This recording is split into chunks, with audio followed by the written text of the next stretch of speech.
तो हमारे सेनेटर्स ने लेटर लिखा है चीफ जस्टिस पाकिस्तान को। ये सबसे अहम मसला है पाकिस्तान में इंसानी हकूक़ का। हम ये समझते हैं आज़म सवाती साहब ने जिस तरह से ये कहा कि उनको अरेस्ट किया गया, उसके बाद उनको एजेंसीज़ के हवाले कर दिया गया। इससे बड़ा एक सेनेटर, मैं दोबारा यहाँ पे ये कहूँगा, बड़ी बदकिस्मती है ये जो हमारे शहरी रहमान वगैरह और रज़ा रब्बानी बड़े डेमोक्रेट बनते हैं, इनके चेहरों से जब नकाब उतरते हैं तो हम ये देखते हैं कि ये तो बुनियादी तौर के ऊपर सारे असल में तो फाशिस्ट हैं। जब सेनेट की पाकिस्तान की आज क्या इज्जत रह गई है?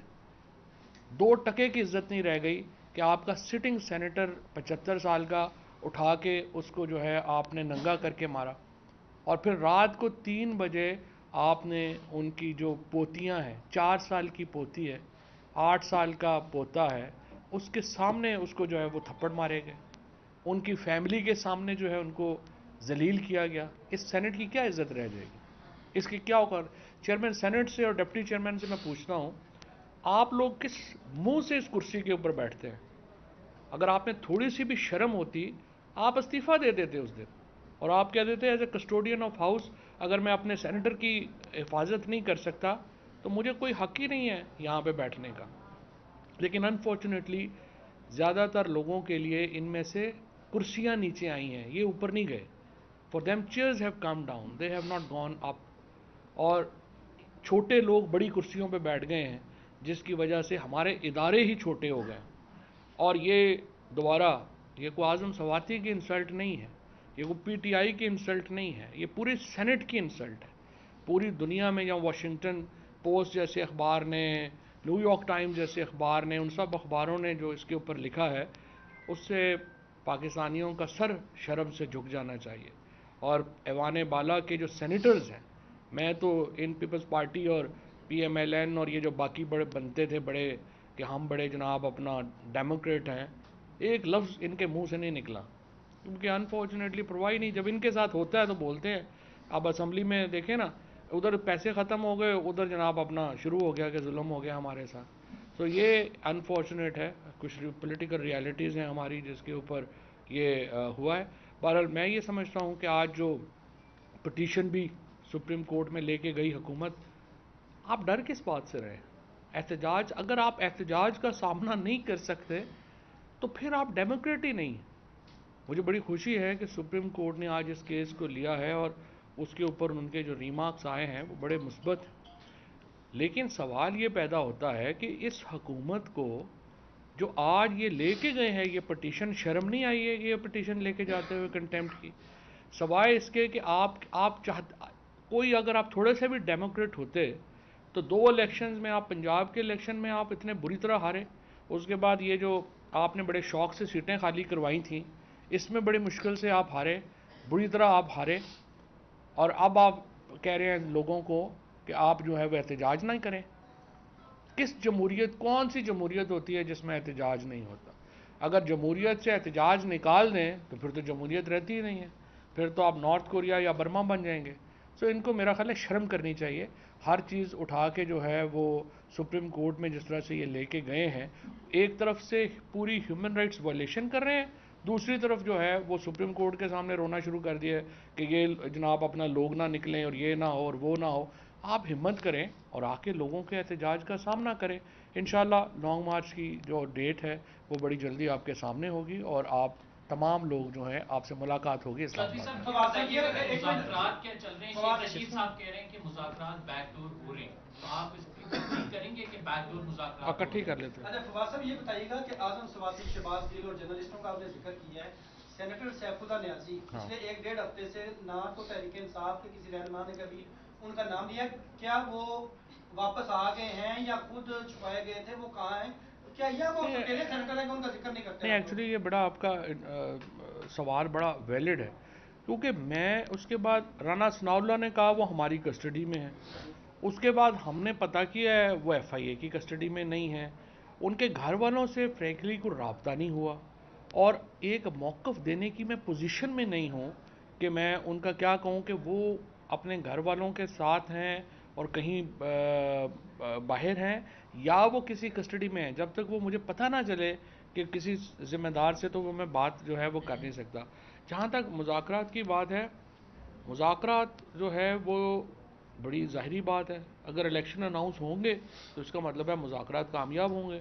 और अगर इलेक्शन कामयाब नहीं हो, इलेक्शन अनाउंस नहीं होते और लॉन्ग मार्च अनाउंस होता है, तो आप समझ लें कि आगे किससे हो चल रही है मुज़ाकरात? किससे किससे हो रही है मुज़ाकरात? कई जगहों के ऊपर मुज़ाकरात, कोई फॉर्मल मुज़ाकरात नहीं हो रहे, ना ही कहीं के ऊपर जो है कोई ऐसी फॉर्मल बातचीत जो है वो हो रही है, ना कुछ हो रहा है। जिस तरह से उस दिन इमरान खान साहब ने कहा कि हो भी रहे हैं और नहीं भी हो रहे। सर ये बताइएगा, अच्छा बता दीजिएगा कि पीटीआई का वाज़ेह मौक़िफ़ है कि शहबाज शरीफ से, आसिफ ज़रदारी से मुज़ाकरात किसी से, इन दोनों में से किसी से नहीं करेगी, तो फिर किससे कर रहे हैं आप लोग? नहीं, देखिए, पहली बात तो यह है कि ये कुछ कतई हमारा मौक़िफ़ नहीं है कि हम नून लीग से या पीपल्स पार्टी से मुज़ाकरात नहीं करेंगे।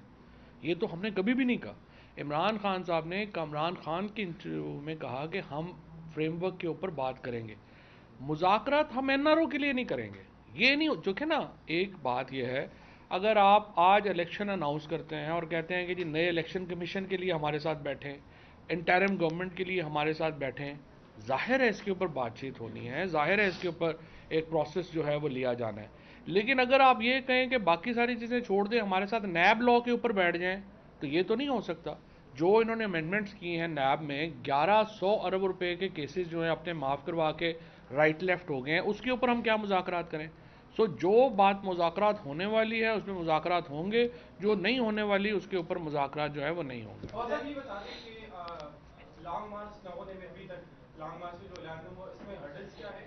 और दूसरा, पीटीआई की जानिब भी तस्दीक आई कि सदर आरिफ अलवी और जगत बाजवा के दरमियान इमरान खान की तीनों की जो मुलाकात हुई थी, उसमें सदर के सालिसी का कितना किरदार था और मुलाकात के रिजल्ट क्या निकले? ये किसने कंफर्म किया था? पीटीआई के सोर्सेज कहते मुलाकात हुई है। मैं पीटीआई का सोर्स हूँ, मैंने तो नहीं कहा पीटीआई के कोई ऐसा नहीं। ये बताइएगा, लॉन्ग मार्च क्या बता दें? लॉन्ग मार्च लॉन्ग मार्च इंशाल्लाह उसमें देखें हर्डल क्या है, ये सवाल आपके इम्पोर्टेंट है। जब भी आप लाखों लोगों को सड़कों पे लाते हैं, तो जब आप लाखों लोगों को सड़कों के ऊपर आने के लिए कहते हैं, तो उसमें फिर रिस्क इन्वॉल्व होता है कि सारे लोग फिर आपके कहने पे वापस नहीं जाएंगे। सो प्रॉब्लम यह है कि हम पाकिस्तान में हम इलेक्शन तक जाना चाहते हैं, और वो भी फसाद के बगैर। हम नहीं चाहते कि पाकिस्तान में कोई फसाद हो, कोई लड़ाई हो, और हम उसके लिए अपनी कोशिशें जारी रखे हुए हैं। अगर वो नाकाम होती हैं तो जाहिर है कि हमारे पास इसके अलावा कोई रास्ता नहीं सर होगा। ये बताइएगा कि उमर, अभी सिंध में जिस तरह आपने फरमाया कि सिंध की पुलिस ना होने के बायस वहाँ पर जो बल्दियाती इंतखाबात है वो मुलतवी किए गए, लेकिन सर सेम टाइम में इस्लामाबाद के बल्दियाती इंतखाबात का ऐलान किया गया, 24 दिसंबर को बाकायदा उसकी डेट अनाउंस की गई है। एक बताइएगा सर, ये अगर तो एक तो ये किस तरह से इस्लामाबाद के जो बल्दियाती इंतखाबात हैं एक जगह पे कैंसिल करते हैं, दूसरी जगह पे इलेक्शन कमीशन का अनाउंसमेंट करा, तो ये प्रोसेस काफ़ी पहले शुरू होगा, तो क्या पीटीआई इसको रोकेगी, इसके खिलाफ जाएगी, या इसके लिए बाकायदा जो आपकी तैयारी है उसमें आप बल्दियाती इंतखाबात में नहीं, मेरी इस पर असद उमर साहब से बात नहीं हुई है कि उनका हमारा क्या उस पर होगा, लेकिन हमने इस्लामाबाद में जो इंतखाबात हैं उसके लिए बड़ी जदोजहद की है। हम एक मॉडर्न जो लोकल गवर्नमेंट है उसके हम हमायती हैं, और हम तो जनरल इलेक्शंस की तरफ जाना चाहते हैं। हमारा पहला एम्फेसिस जनरल इलेक्शंस है। लोकल गवर्नमेंट इलेक्शन जो भी होंगे हम बाइकआउट तो नहीं करेंगे, हम गैर तहरीक इंसाफ कह रही है कि लॉन्ग मार्च करना है, हुकूमत जो है वो रोकने को तैयारी कर रही है उसकी, और साथ ही हुकूमत आपके मुतालिबात इलेक्शन के नहीं मान रही, तो अब ये होगा क्या? लॉन्ग मार्च आप करने को तैयार हैं, हुकूमत रोकने के लिए तैयार है, फिर तो खून खराबा है। आपके पास इसके अलावा हल क्या है? नहीं, इसके अलावा क्या हल है? इसके अलावा हमने तो पूरी कोशिश की है। हम तो कह रहे हैं कि देखें, आप इलेक्शन अनाउंस करें। आपने जनरल जो भी इलेक्शंस हुए हैं उसमें लोगों ने, अवाम, पीपल हैव स्पोकन, लोगों ने अपना फैसला दे दिया है। अगर ये हुकूमत अवाम की राय को के सामने सर तस्लीम खाम नहीं करेगी, तो जाहिर है कि फिर अवाम को एहतजाज का हक हासिल ऑन कर लें। साहब 2 दिन पहले इमरान खान साहब ने एक खातून एंकर के बारे में, हाँ, मैंने आपसे सुना कुछ जुमले कहे, और उस हवाले से मेन स्ट्रीम मीडिया साथियों में और सोशल मीडिया पे काफी तनकीद हुई, तो खान साहब क्या आपने उस बयान पे कायम है? और दूसरा सवाल ये है, क्या पार्टी लीग पे कह रहे हैं कि एक हाजिर सरबत जज जो है उसकी सरबराही में कोई कमेटी बने, तो जस्टिस इजाजुल हसन अगर उसकी सरबराह बन जाए तो पीटीआई किस नजर से? जो भी बन जाए, ये तो सुप्रीम कोर्ट का अपना फैसला होगा कि जो भी बने सुपरवाइजरी जज बने, क्योंकि उसके बगैर ये जो काम है ये आगे चलता नहीं है, ये रुक जाता है। और इसलिए हम चाहते हैं कि इसके ऊपर सुपरविजन हो और वो जज जो है वो उसके बाद हो। अब वो मैंने आप ही की तनकीद सुनी, आपके अलावा तो मैंने किसी की नहीं सुनी। कुछ खबरें चल रही थी कि 25 को कोई कॉल दी जा रही है, क्या इस माह कॉल दे के अगले माह बुलाया जाएगा या कि इसी माह कॉल दे के बुलाया जाएगा लॉन्ग मार्च के लिए?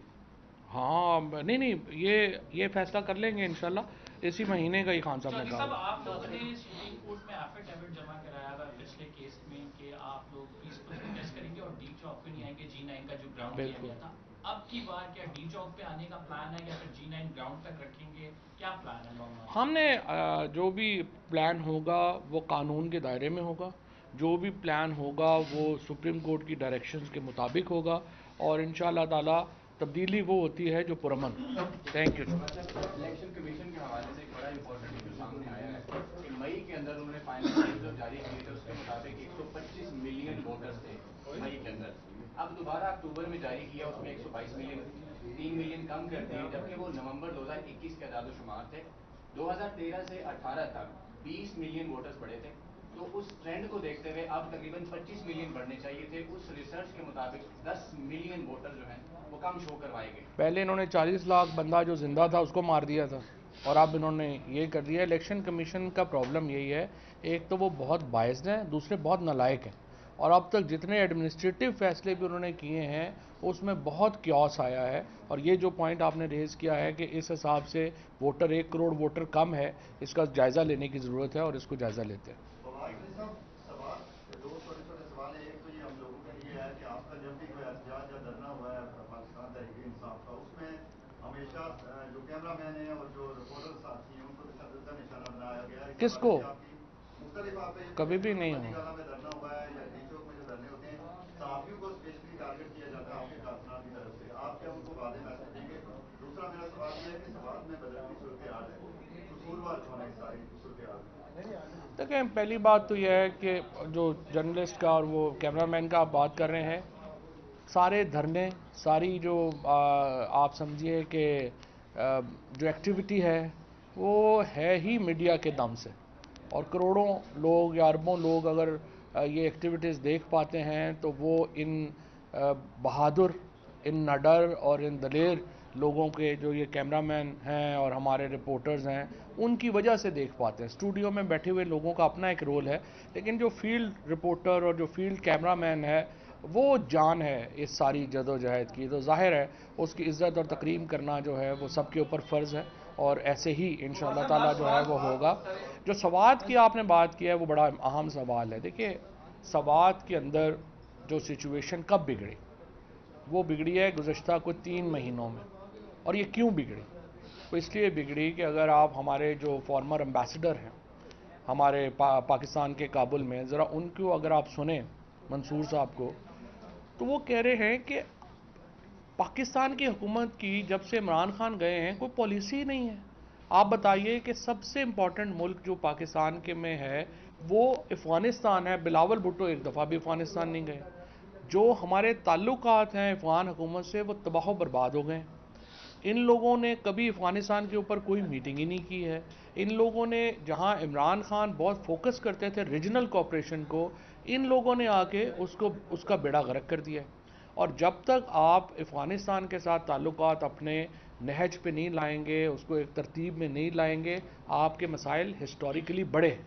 और ये जो TTP का भी जो मामला है ये बड़ा कॉम्प्लेक्स है, और इसको इसी तरीके से इसमें एक रीजनल कोऑपरेशन जो है वो चाहिए, और इसको लेके आगे बढ़ना है। साहब ये बताइएगा कि आपने 7 दिन का टाइम दिया था, कंपेन भी चलाई थी, क्या मुज़ाकरात जो हैं वो उस लॉन्ग मार्च में सही हुई? जो ताखीर तो कुछ बायस ताखीर भी था। सर, आसिफ अली जरदारी साहब के खिलाफ जो नैब ने केसेस जो है वो वापस ले लिए, 25 केसेस जो है वो बंद हो गए। इससे पहले मरियम नवाज साहिबा लंदन चले गई। कैसे देखते हैं इन मामलात को? देखें, जो ही इमरान खान की हुकूमत ख़त्म की गई है, यहाँ पे जो सारे डाकू हैं उनकी तो मौज लग गई है।